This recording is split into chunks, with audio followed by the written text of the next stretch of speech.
Hello and welcome. I'm Rachel Meyer, the Ohio River Valley Field Organizer for Mom's Clean Air Force. Today, on Children's Environmental Health Day, we are so excited to be talking with Kristina Marusic, author of A New War on Cancer, The Unlikely Heroes Revolutionizing Prevention. Before we get into our interview with Kristina, we are going to hear from Patrice Tomczyk, National Field Director at Mom's Clean Air Force. Patrice, we know Kristina's work is extremely meaningful to you. So much of A New War on Cancer is about the power of hope and advocacy. We'd love to hear more about your story. Thanks, Rachel, and hi, everyone. My name is Patrice Tomczyk, and I'm the National Field Director for Mom's Clean Air Force. I really want to share my story with you. It was a cold November day in 2009 that changed my life forever. The doctor at Children's Hospital said to me, "Your son has leukemia." I was stunned to learn that my 3-year-old had cancer, but I was really determined to help him battle it. That's what a parent would do. Thankfully, my son was in remission after about 1 month, but it was a long road of chemotherapy treatments for 3.5 years. As a parent, I kept searching for reasons why my son was sick, and I couldn't help but think that the environment had a role. You see, 2 years earlier, the 8-year-old girl who lived across the street to the left was diagnosed with leukemia. She survived. 1 year after my son was diagnosed with cancer, the 13-year-old boy directly across the street was diagnosed with a rare lymphoma that took his life 3 months later. The statistics really seem to point to more than just a coincidence or bad genetics. And this launched my quest to understand how the environment impacted children's health. And I discovered that children are uniquely vulnerable to toxic exposures. And so with that information, I immediately started detoxifying my home. And fast forward later to 2014, my son is a healthy 8-year-old boy. He finished all his chemo treatments and he's in maintenance. And at this point in time, I heard that fracking of oil and gas wells was being proposed about a half a mile away from my children's school campus. I did a lot of research on this, and I found that oil and gas operations can emit things that like climate warming methane, and also toxic pollutants such as benzene that can cause childhood leukemia. That was my trigger. And there was absolutely no way I was going to let my kid or any of his classmates knowingly be exposed to cancer causing air pollution. I had to do something. So I joined other parents in my community and to fight back against this proposed gas wells. We spoke up at school board meetings, township meetings, met with our elected officials, met with our state regulatory agencies. We had rallies, we had press conferences protesting the proposed gas wells. We were able to stop some of the wells from being drilled, but not all of them. So this led to my work with Mom's Clean Air Force.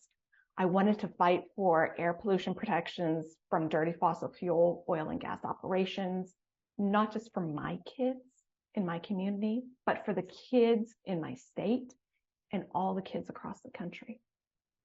So now, in addition to working on oil and gas, I'm working to protect communities from petrochemical build out and the toxic pollution that comes along with that.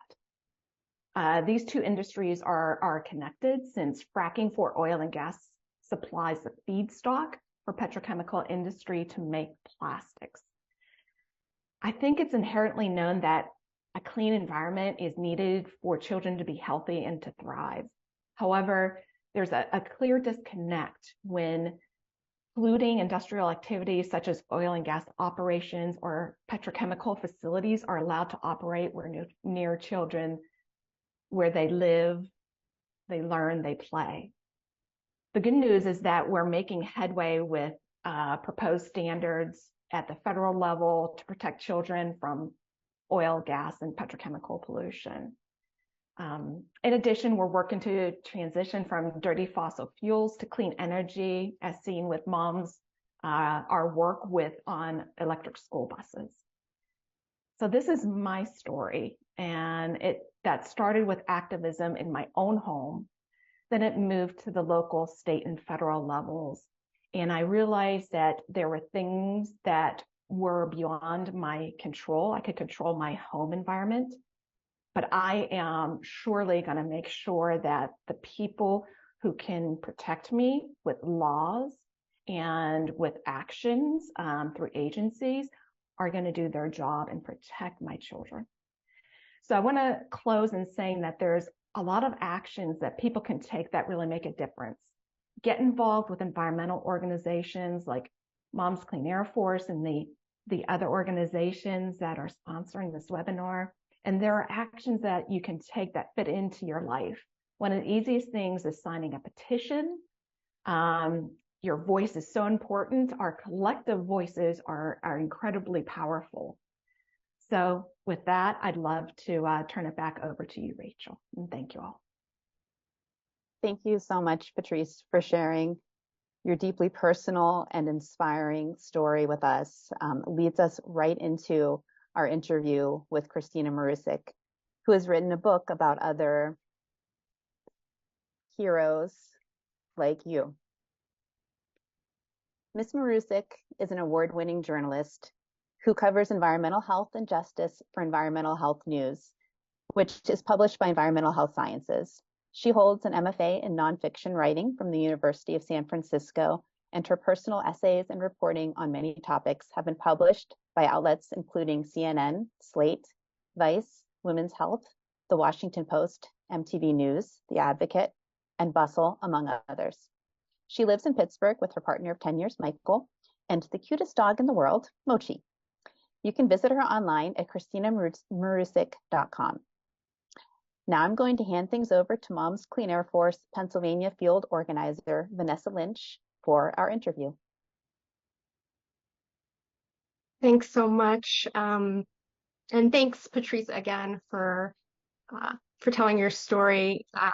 Kristina, we read your book, A New War on Cancer, Unlikely Heroes, Revolutionizing Cancer Prevention. And so much of it was stories just like Patrice's of these amazing people who took their life experiences and really are making a difference. And so I know we couldn't put your book down. We're excited to learn more about it. And maybe you can just tell us a little bit about cancer rates, especially childhood cancer rates in the States, and what made you decide to write this book? So, like Patrice, my own personal experience with cancer is what brought me to this subject. My younger sister was diagnosed with thyroid cancer when she was 25 years old, which is young for a cancer diagnosis.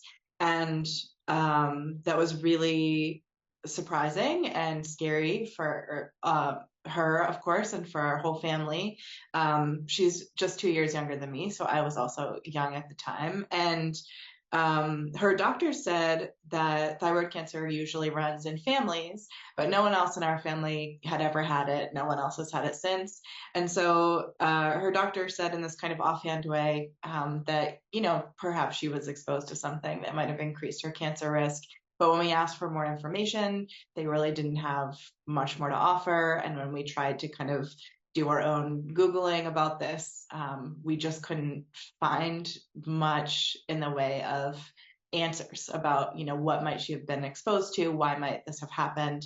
My sister is doing great today. She's been in remission for 10 years. She had her thyroid removed and went through treatment and has 2 super cute kids now who I love being an aunt to. She lives close by, so I get to hang out with them all the time. So I'm very grateful that she was one of the lucky ones. But I'm also an investigative reporter. And so I was still thinking about those questions that came up related to her diagnosis and why she might have developed thyroid cancer when it doesn't run in our family. when I started working for environmental health news covering Pittsburgh and southwestern Pennsylvania, which is where my sister and I both live. And I did a series in 2019 about how Western Pennsylvania and Pittsburgh have disproportionately high rates of certain types of cancer that have strong links to environmental exposures and pollution. And while I was writing that series, I learned a couple of things that were really shocking to me. The main one being that since researchers started tracking cancer rates in a uniform way in the 1970s, rates of childhood cancer and cancers in young adults like my sister have been steadily increasing. And that's true in the United States, but it's also true at the global level. So from 1975 to 2019, childhood leukemia, which is the most common type of childhood cancer, increased by 35% in the United States. And during the same time period, incidence of childhood brain cancer, which is the second most common type of cancer in kids, increased by 33%. And I interviewed this really brilliant pediatrician and epidemiologist named Dr. Phil Landrigan when I was writing that series, who later ended up writing the foreword to my book. And he said something that was a real light bulb moment for me. He said that increase is too fast to be the result of genetic changes, because those happen over centuries and not decades. And that it's also not a matter of better diagnostic tools. Sometimes we see increases in disease, but it's just because we're diagnosing more of something that's kind of always been happening under the surface. But the basic diagnostic tools for something like childhood leukemia are the same now as they were before. And so the only option here is something in our environment. And he felt, one thing that's really different in our environment is the number of cancer-causing chemicals and chemicals that can raise our cancer risk that we're all exposed to on a daily basis. And so I think children, because they're more vulnerable to these exposures, are really kind of the canaries in the coal mine when it comes to cancer risk. Yeah, those numbers, I don't know that when you start hitting 30% growth or, more cases of cancer in children, it really is becomes a more stark conversation for sure. And one set of environmental factors that you mention in your book as causing cancer is the extraction of oil and gas, or fracking, and the petrochemical industry. And we know Pennsylvania is the second largest oil and gas producer in the US, and it's now home to a petrochemical plant that's starting to make plastic from that fracked gas. So can you tell us a bit about what fracking and plastic have to do with concerns over environmental chemicals and cancer? A lot of the chemicals that increase our cancer risk that we come into contact with on a pretty regular basis are derived from oil and gas or fossil fuels. And as the world decarbonizes and works to combat climate change, and particularly moves away from fossil fuels in the transportation sector, oil and gas companies are increasingly turning toward plastic to continue to keep up demand for fossil fuels. That's why a company like Shell would build a facility to process fracked gas into, plastic nurdles, those little pellets that are the building blocks for plastic products. And so we all know we're in the midst of this kind of global plastics crisis, that we're facing pretty dire climate change right now. But the oil and gas industry, if the projections come to pass, then plastic production will triple by 2050, which would essentially kind of undermine all of the climate gains we've had related to moving away from fossil fuels. Not everyone knows that 99% of plastics are made from fossil fuels. And then plastics are a big source of our exposure to chemicals that raise our cancer risk. And researchers have identified more than 13,000 chemicals used in plastic manufacturing and found that about a quarter of them can cause health problems, including cancer. And then many of them haven't been tested for safety. So they're kind of new, and that number goes up. I cited a study in the book that said 10,000 chemicals used to create plastics. And then a new study just came out that said it's at least 13,000, maybe more. Most of them haven't been tested for safety. And then every phase of plastic production puts carcinogens and other harmful chemicals into the environment and potentially into our bodies. So when we talk about extraction, whether it's through fracking wells or conventional wells, we know that that process releases emissions that exposes communities where those operations take place to carcinogens like benzene. There are dozens of carcinogens that are emitted from fracking wells. Then during transport of these chemicals, there are risks. We just saw the catastrophic train derailment in East Palestine, Ohio. Those train cars were transporting chemicals used to make vinyl chloride, polyvinyl chloride, or PVC plastic. There are also risks associated with pipelines. You know, pipelines can have leaks. There was just a gas explosion here in Western Pennsylvania that killed 4 people and devastated a community. So, you know, the transport of these chemicals is also dangerous and poses a risk of putting carcinogens in the environment. And then plastics, when they're actually manufactured, of course, also do that, right? So we have these little nurdles that get into waterways, and I'm sure folks are aware of the issue we're now facing with microplastics being in soil and in waterways and in our bodies. And researchers are still studying the kind of health risks associated with microplastics. But it's looking like some of those chemicals used to make plastics can combine and change as they move through the environment, and may be, you know, kind of leaching those chemicals into our bodies. And then when plastics are disposed, that creates additional health threats. You know, plastics like less than 6% of the plastic ever produced has been recycled, because it's not economically viable to recycle plastic. So plastic ends up getting either incinerated, which releases carcinogens into the air, or it ends up in landfills, which can leach toxic chemicals into soil and groundwater, or the plastics themselves wind up in our oceans and waterways, which puts microplastics into the food chain and into our bodies. So it's all kind of part of this big picture. You know, all these issues we're facing might seem separate, but they're actually very connected. And there's a lot of cancer risk associated with our use of fossil fuels and our use of plastics. And that all sounds a little despair-inducing, but I think the good news is that means the solutions are also the same, right? That the solutions are within reach, and we kind of know what we need to do to address all of those problems at once. Yeah, I mean, plastics are everywhere, so it's definitely a big problem. I thought that number that you talked about the amount of plastic that's currently recycled is pretty jarring as well when you start to think about that, and how that impacts all of us, especially when you mentioned the incineration of plastic, right, which really is just changing plastic pollution into air pollution, which is not a real solution at all. Mm-hmm.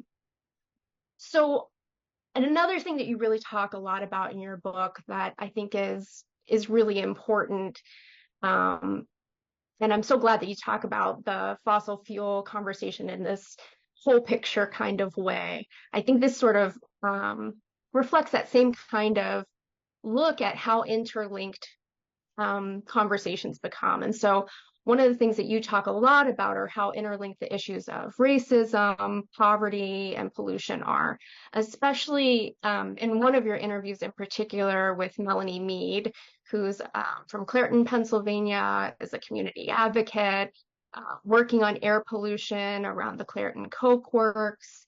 And I was just wondering if you could tell us a little bit more about the environmental injustices that make communities like Melanie's so toxic.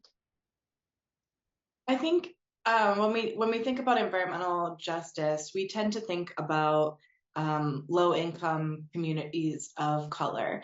But I was surprised to learn while I was writing the book that actually research has shown that Americans who are people of color are exposed to higher levels of pollution than white Americans, regardless of socioeconomic status.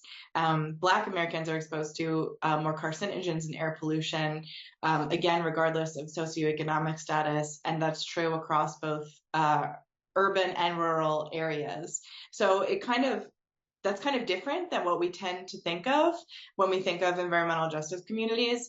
And it's important to look at why that's true. And the reason is, historic systemic racism in the form of practices like redlining and Jim Crow laws. So, historically, Black people were only allowed to live in particular neighborhoods in the United States. And so were pushed into kind of shared geographic regions. And then polluting facilities were sited near those regions, and highways were built nearby, which leads to more emissions. And so even as those communities gained economic prosperity and their socioeconomic demographics shifted, those geographic problems have lingered, right? So we're not doing those practices anymore, but the effects of those racist systems are still very much influencing, who is exposed to pollution in the United States. And then I think it's really interesting to think about the ways that things like toxic chemicals and personal care products kind of increase that burden. So hair products and skincare products that are marketed to women of color tend to contain higher numbers of toxic chemicals than products that are marketed to white women. And so I spoke with a researcher for the book who really wanted to urge environmental health researchers to not just be thinking about what's in someone's building, do they live near a highway, is the air polluted where they live, but also what products are they using, what lotion do they use every day, are they having their hair relaxed, and so encouraging this kind of more holistic view of environmental health that includes considerations about the ways that our race and sex and class determine really, what kinds of harmful chemicals we're exposed to. But getting back to Melanie Mead, Melanie is a clean air advocate in a town that regularly has some of the worst clean air or the worst air quality in the country. And she is just so resilient. I really found her story so moving and powerful. And you and I both share an airshed with Melanie. So part of that is because I appreciate the advocacy that she's doing on my behalf, but also I think I found her story really moving because I know there are communities like Clairton all over the country and all over the world, and that there are people like Melanie who are up against huge corporations and facing these really difficult odds, but they stay and they fight for the health of their communities, which I'm just so grateful that there are people who are willing to fight those fights. Yeah, I agree. It's sort of interesting that moment where you decide that you're going to stay in a place and do the work. One of the other things that you talk about in the book are PFAS. And PFAS are referred to as forever chemicals. You write about how PFAS are, and I quote, linked to various health issues, including decreased birth weight, thyroid disease, decreased sperm quality, high cholesterol, pregnancy-induced hypertension, asthma, ulcerative colitis, and testicular and kidney cancers. So what kinds of things are PFAS found in, and how does this sort of environmental factor impact families? PFAS it's kind of like an unwieldy acronym. It's PFAS, and that stands for per and polyfluoroalkyl substances. And it's actually a class of more than 15,000 different chemicals that all have similar chemical properties. So they kind of function the same way. And PFAS, unfortunately, are kind of everywhere. They're used to make stuff waterproof and grease proof and stain resistant.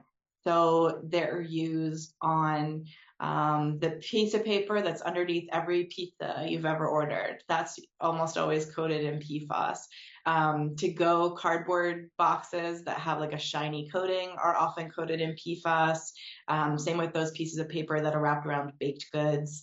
A study just came out last week that found PFAS in a sandwich wrapper from Starbucks, for example, and in the inside of a chicken bucket from KFC, and in a Filet-O-Fish carton. So they're used in food packaging pretty widely. They're also used to make clothing waterproof and stain resistant. They're used in nonstick pots and pans. They're used in furniture and carpets, and in Scotch Guard. Anything that says if you spray this on, your stuff will be stain resistant, that's usually PFAS. They've also started turning up in personal care products like makeup and cosmetics, and even contact lenses, and in certain brands of floss, Glide floss specifically, that like thin, that flat tape like floss is coated in PFAS. And then water contamination is an issue. So a recent study estimated that 45% of Americans have PFAS contamination in their drinking water. And that's because you mentioned that these chemicals are nicknamed forever chemicals. And that's because they don't break down naturally. They're very persistent. They're very hard to get rid of. So once they're in the environment, either because we're throwing away this food packaging, or they're getting released into the environment through the manufacturing process, or they're in stuff we're putting in landfills, it's very, very hard to clean it up and get it out of the environment once they have entered the environment. The EPA is working on drinking water regulations for some of the most common PFAS, and those are expected to be finalized by the end of this year. Some advocates have said, they don't go far enough. There are 15,000 of these chemicals, and you're regulating just a handful of them, and that's not going far enough. There's a group of scientists from around the world who study these chemicals who've come together to say, call for a global ban on all non-essential uses of PFAS. They're really saying there are so many of these in the environment, we're going to have a hard time getting rid of them. We can't keep putting more out there. And then states have really started stepping up when it comes to regulating these chemicals in ways that may stand in for federal regulations for the rest of us. So, for example, Colorado and Washington State have passed pretty sweeping PFAS legislation, banning the chemicals in a whole bunch of different consumer products. And it's really tough for manufacturers to make like one set of jackets that they're going to sell to residents of Washington County and then a different set to sell to everyone else in the country. So they end up just taking PFAS out of their products for everyone.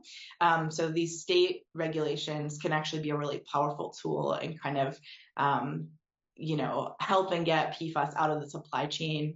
While we continue to work on more meaningful federal legislation related to these chemicals. So there are a couple of things that all sounds super scary. I can hear it as I'm talking about. It's just like they're everywhere and there's nothing you can do.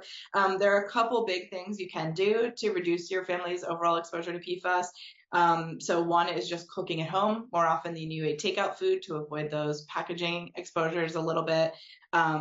Another is investing in a good water filter. And there are a handful of brands that have been tested and found to take out 100% of PFAS. One is a zero water filter. Another is a company called Clearly Filtered. And there's a third called a Berkey travel filter. The Environmental Working Group, which is a nonprofit that does advocacy related to these issues, just tested a whole bunch of water filters, and those were the three that they found take out 100% of PFAS. So, yeah, I think it's important to say that it's never with all of these things. Ultimately, we need better regulations, and it's not about trying to become a perfect consumer or like getting totally obsessed about what's in your house. It's about, pushing for systemic change that could protect all of us. And then in the meantime, doing a couple things that are accessible to you that could reduce your overall exposure over time. Yeah, I think, it can feel overwhelming for sure. But as I was reading the book, I realized something really kind of interesting. And I think almost every hero that you interviewed was a woman and a mother, frankly. And I think Ensei Oda Witherspoon summed it up best when you quote her as saying, becoming a mom made me feel even more strongly how important it is we protect these vulnerable little people who aren't yet able to stand up and protect themselves. So I think the final question that I have for you, and the one that really speaks to the hearts of those of us who do have littler ones or even bigger littler ones. What can moms and other concerned people do about these cancer-causing chemicals in their environment, and do to help continue sort of this message that really was one of hope for the future, that was throughout your book? I think worrying about issues like these often falls to moms, which is unfortunate because we have a lot on our plates already. So I really want to reemphasize what I just said, that the last thing I want to do is give moms 100 more to-do items to try and keep their kids safe. And a lot of the heroes who I interviewed for the book, who you mentioned, who are moms themselves, said, I have a PhD and I'm involved in this work every day, and I still recognize that I can't 100% protect my family from these chemicals because they're kind of ubiquitous. And so the real solution is systemic change and demanding better from our regulators. And so I think I would encourage my fellow moms to take some of that energy. I think we've started to learn this lesson with recycling, that instead of obsessing over being a perfect recycler and getting everything in the bin, especially now that we know that much of our plastic isn't being recycled, that if we take some of that energy, that like drive to make things better and safer, and instead of directing it only toward individual solutions and the solutions we can get in our household, and direct some of that energy instead toward telling our legislators to do better, we can get a lot further, a lot faster. So again, I think it's about where it's accessible to you, doing a couple of things that are easy, that can help reduce your family's exposure over time, like filtering the air in your home periodically, getting a good water filter, eating organic when you can, cooking at home when you can, and otherwise, taking time to reach out to your lawmakers and tell them this issue is important to you. Another thing I suggest in the book is following some of the organizations that are leading this work. So it's on social media or getting their newsletters. So it's really easy to respond to calls to action when they're timely. So that if there's a pesticide bill up for consideration, when it's time to call the lawmakers who have the power to pull that switch that could make all of our kids safer from pesticides. Or if there's a petition that needs to be signed, it's on your radar and you can sign it. And thank you for saying that the book is hopeful. I know this topic can feel overwhelming and it can feel kind of despair inducing, but the book is really focused on solutions and the people who are pushing for solutions. And I wrote it that way because I found that when I talked to them and I heard their stories, it made me feel more optimistic and more hopeful and less despair. And it also made me feel like I could help, like there were things I could do to get involved in this movement and help move the needle. And so I hope that reading the book does that for other people too. Yeah, we very much appreciate you talking with us and being here today. I know there's a lot of things that you can get involved with Moms Clean Air Force and with other organizations like ours, to write letters to the editor, to get involved in the kinds of meetings that you talked about with legislators, both at the state and federal level, and to really do the work of making sure that our policymakers remember that there are those of us who are experiencing these kinds of things every day and who need them to protect all of us. So I really appreciate all of your work on that. Thank you so much, and I really appreciate everything that Moms Clean Air Force does. They're one of the groups that folks should be following so they can easily answer calls to action. And another big, easy way is to donate time or money to organizations that are leading this work. We don't all have to reinvent the wheel and start from scratch, because there are awesome organizations like Moms Clean Air Force that are out there doing the work, and we can support their efforts. Thank you again, Kristina. Thank you again for being here today. We want to thank you. We want to thank our partner organizations for sponsoring this webinar, including Environmental Health Project, Physicians for Social Responsibility, and Evangelical Environmental Network. We want to also thank all of you out there listening for spending your time with us today. We hope that you feel hopeful about how powerful individual voices can be in the fight against cancer and the chemicals making it more frequent. And before we go, we'd like to share that Island Press has offered code WEBINAR for 30% off Ms. Marusic's book at islandpress.org. And you can read a review of the book at momscleanairforce.org.